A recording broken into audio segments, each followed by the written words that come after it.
Hello doctor గారు. Hello madam. అయితే ఇప్పుడు మోకాలు నొప్పులు చాలా కామన్ సమస్య కదండీ! మరి ఈ మోకాలు నొప్పులు అసలు ఒక ఏజ్‌కొస్తుంది అన్నది గ్యారంటీ లేదు. ఏ ఏజ్ వాళ్ళకన్నా వచ్చేస్తుంది. అంటే ఎక్కువ నడిచినా కూడా, ఎక్కువ మెట్లెక్కినా కూడా మోకాలు నొప్పులు వచ్చేస్తాయి. కొంచెం జాగ్రత్తగా కాపాడుకోవాలి అంటున్నారు. మోకాళ్ళని అసలు ఏ విధంగా యూజ్ చేయాలంటారు? మోకాలు నొప్పులు ఉన్న వాళ్ళకి ఒక మంచి హోమ్ రెమెడీ కూడా తెలుసుకోవాలనుకుంటున్నాం. మోకాళ్ళ నొప్పులు హ్మ్. వచ్చేది ఎక్కువ బరువు ఎక్కువుండడం వల్ల. హ్మ్. బరువు ఎక్కువ పడతది కదా! భారం అవును. మొత్తం మోకాళ్ళ మీద. దాంతోటి వస్తది. హ్మ్. మళ్ళా నెక్స్ట్ ఏందంటే మీకు బీపీ వ్యాధి ఉంటే, మీకు షుగర్ వ్యాధి ఉంటే, హ్మ్. అప్పుడు గూడా మోకాళ్ళ నొప్పులు వచ్చేది ఎక్కువ ఉంటది. హ్మ్. చక్కగా పడుకోకపోతే. చక్కగా పడుకోకపోతే అంటే నాకొకటి గుర్తొచ్చింది. హ్మ్. మన దగ్గర హైటెక్ సిటీలో హ్మ్. ఉంటారు పేషెంట్. వాళ్ళు వచ్చారు మన దగ్గరికి. వాళ్ళది యాక్చువల్లీ సొంతూరు ఎక్కడంటే పరిగి దగ్గర. హ్మ్. పిల్లలు ఇక్కడ పని చేస్తున్నారు. ఇప్పుడు వాళ్ళు కూడా వచ్చి ఇక్కడ ఉంటున్నారు. హ్మ్. వారంలో 3 సార్లు పరిగి పోవాలంట. ఓహో! ఏంది అంటే, సార్ మోకాలు నొప్పులు ఉన్నాయి. Male patient. జనరల్లీ ఫీమేల్స్‌కి వస్తాయి ఎక్కువ. హుహు. మేల్ పేషెంట్‌కి మోకాలు నొప్పులు. బరువు నార్మల్. హ్మ్. నిద్ర సమస్య ఉంది. ఆల్కహాల్ తీసుకునే ప్రాబ్లమ్ కూడా ఉంది. ఓకే. ఆల్కహాల్ ఎందుకు తీసుకుంటారు? రోజు కావాలి అంట. హ్మ్. రోజు ఒక చిన్న బాటిల్ నేను ఖతం చేస్తా అంటున్నారు. హుహు. దాంతోటి కూడా వస్తాయి మోకాలు నొప్పులు. ఓన్లీ డ్రింక్ లివర్ ప్రాబ్లంలే కాదు. ఓహ్! మోకాలు నొప్పులు కూడా వస్తాయి. నాకు నిద్రే వస్తలేదు సార్. హ్మ్. నాకు నిద్ర వస్తలేదు. అది తాగితే జరాసేపు ఒక 3, 4 గంటలు నిద్ర వస్తది. హ్మ్. మీకు టెన్షన్స్ ఉన్నాయా ఏమన్నా అంటే, టెన్షన్స్ ఉంటాయి ఎవరికి ఉండవు టెన్షన్లు అని అన్నారు. హ్మ్. ఇది వాస్తవం. ఎవరికి ఉండవు టెన్షన్లు? అందరికీ ఉంటాయి టెన్షన్లు. అవును. మనం ఏం చెప్తాం? టెన్షన్లు ఉంటే రోగాలు వస్తాయి అంటాం. హ్మ్. టెన్షన్లు ఉంటే రోగాలు రావు. టెన్షన్ల గురించి ఏ మనిషి అయితే ఎక్కువ ఆలోచిస్తాడు కదా, హ్మ్. వాడికి రోగాలు వస్తాయి. హ్మ్.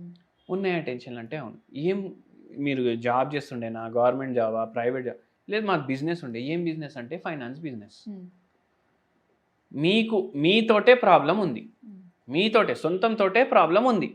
అందుకే మీకు వచ్చినాయి మోకాలు నొప్పులని చెప్పిన. హ్మ్. అట్లెట్లా చెప్తున్నారంటే మళ్ళా మొత్తం బరువు మోసేటిది ఏది? మోకాలే. మోకాళ్ళు. ఎవరు బరువు మోస్తుంది? మీ బరువే మోస్తుంది. మీకు హ్మ్. మీతోటే ప్రాబ్లమ్ ఉంది. హ్మ్.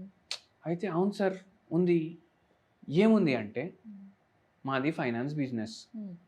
డబ్బులు ఇస్తాం. ఒక మా కస్టమర్ ఎన్నో ఇయర్స్ నుంచి కస్టమర్. హ్మ్. ఫస్ట్ లక్షల్లో తీసుకుంటుండే. దాని తర్వాత అంటే పరిగి అంటే ఒకటి పరిగిలోనే లేరు కస్టమర్లు. హ్మ్. శంకర్పల్లిలో ఉన్నారు, వికారాబాద్‌లో ఉన్నారు, మొయినాబాద్‌లో ఉన్నారు, మళ్ళా సేడంలో ఉన్నారు. అంటే మొత్తం ఒక 100 కిలోమీటర్స్ చుట్టూ ఉన్నారు. ఓకే. ఫస్ట్ లక్షలు ఇచ్చినాం. హ్మ్. దాని తర్వాత కోట్లల్లో పోయింది. హ్మ్. వస్తుంది ఇంట్రెస్ట్ అన్నీ అయితున్నాయి. హ్మ్. సడెన్‌గా బంద్. ఓహ్! ఆల్మోస్ట్ 50% నాది గిరాకీ ఆయననే. హ్మ్. ఆయన ఇప్పుడు ఇస్తలేడు. ఏందంటే పరిస్థితులే అట్లా ఉన్నాయి. నేనొకటి అడిగిన. హ్మ్. మీది ఫైనాన్స్ దందా గదా! హ్మ్. ఎవరు తీసుకుంటాడు డబ్బులు? అవసరం ఉన్నోడు తీసుకుంటాడు. వాడికి ఎందుకు అవసరం పడింది? వాని దగ్గర లేవని తీసుకుంటుండు మీ దగ్గర. హ్మ్. హ్మ్. లేనోడు తీసుకున్నాక ఎట్లా ఇస్తాడు రిటర్న్? ఇస్తారని గ్యారంటీ కూడా ఎలా ఉంటుంది? ఎట్లా ఇస్తాడు? ఆ! ఇప్పుడు మీ దగ్గర షూస్ ఖరాబ్ అయినాయి షూస్. హ్మ్. ఖరాబ్ అయితేనే కొత్తవి తీసుకుంటాం గదా! అవును. లేకపోతే లేవంటే కొత్తవి తీసుకుంటాం. హ్మ్. ఇప్పుడు లేనోడే తీసుకుంటాడు. అవును. మన దగ్గర లేవు కాబట్టి వాడు తీసుకుంటుండు. అన్నిటికన్నా రిస్కీ బిజినెస్ అంటే మీ బిజినెసే. అవును. లేనోళ్ళు తీసుకుంటారు, రాకపోతే ఇవ్వరు. హ్మ్. అవును సార్ కరెక్టే సార్. హ్మ్. మళ్ళా మీ పోయినాయి అని అనుకోండి. ఏదొచ్చినా సంతోషపడండి అని అన్నా. హ్మ్. సరే సార్ మీరు మందులైతే ఇవ్వండి చూద్దాం తగ్గుతదా లేదా ఆపరేషన్ చేపించుకోవాలనా చెప్పండి మీరు. ఆ! ఏం చేపియకండి. ఆ! మందులు వాడండి. నిద్ర కూడా కరెక్ట్ వస్తది. హ్మ్. మనం మందులు ఇచ్చినాము. ఆటోమేటిక్ ఆయననే ఆల్కహాల్ బంద్ చేసిండ్రు. ఆ మందుల ద్వారా అడిక్షన్ నుంచి బయటికి వచ్చే డీ అడిక్టివ్. అడిక్షన్ కోసం కూడా హోమియోపతిలో మందులుంటాయి. ఓహోహో! ఓకే. అది వదిలేసిండ్రు. ఆ! 3 నెలలు, 4 నెలల్లో మోకాలు నొప్పులు 70, 80% తగ్గిపోయినాయి. హ్మ్. ఎట్లా ఉండే అంటే, ఇప్పుడు మన దగ్గర కూర్చునేటప్పుడు గూడా ఫస్ట్ టేబుల్ మీద చెయ్యేసి మొత్తం బరువు దాని మీద ఏసి కూర్చున్నారు. హ్మ్. లేచేటప్పుడు గూడా ఓ 1 మినిట్ పడ్డది. లేచి నిల్చోడానికి. అబ్బా! లేచి నిల్చున్నాక గూడా ఫుల్ నొప్పి ఉంది హ్మ్. మోకాల్లో. హ్మ్. మళ్ళా బక్కగున్నారు. జనరల్లీ వెయిట్ ఎక్కువుంటే ఈ ప్రాబ్లమ్‌లయితాయి. ఆ! బక్కగున్నారు. అయినా ఇంత ప్రాబ్లమ్ ఎందుకు? Stress, stress. ఆల్కహాల్. అవునా కాదా? అవును. అదంతా తగ్గిపోయింది. మళ్ళా ఆపరేషన్ గూడా అవసరం పడలేదు. హ్మ్. అయితే ఇట్లా స్ట్రెస్ వల్ల, నిద్ర సరిగా లేకపోవడం వల్ల, ఆల్కహాల్ వల్ల వస్తాయి మోకాలు నొప్పులు. మరి దీనికి హోమ్ రెమెడీ ఏం చెప్తారు? హోమ్ రెమెడీ నేను ఏం చెప్తానంటే సింపుల్ హోమ్ రెమెడీ చెప్తాను. పారిజాత చెట్లు ఉంటాయి, పారిజాత చెట్లవి ఆకులు తీసుకోండి, ఓకే, ఆ ఆకుల్ని బాయిల్ చేసుకోండి, కషాయం లాగా తయారవుతుంది. ఇది ఫిల్టర్ చేసుకోండి, రోజు ఒక గిలాసు తాగండి. కొందరు ఏమంటారు తెలుసా దీని తర్వాత, మాకు టేస్ట్ ఇష్టం లేదు సార్, మాకు పడదు సార్, టేస్ట్ అస్సలు మాకు వాంతి వచ్చేస్తుంది ఒక్కొక్కసారి. ఒక పని చేయండి, 1 లీటర్ బాటిల్ తీసుకోండి, ఇది బాయిల్ చేసుకున్నారు కదా కషాయం, ఇది ఆల్మోస్ట్ 1 గ్లాస్ అయింది కదా, ఆ వాటర్లో కలిపేసేయండి.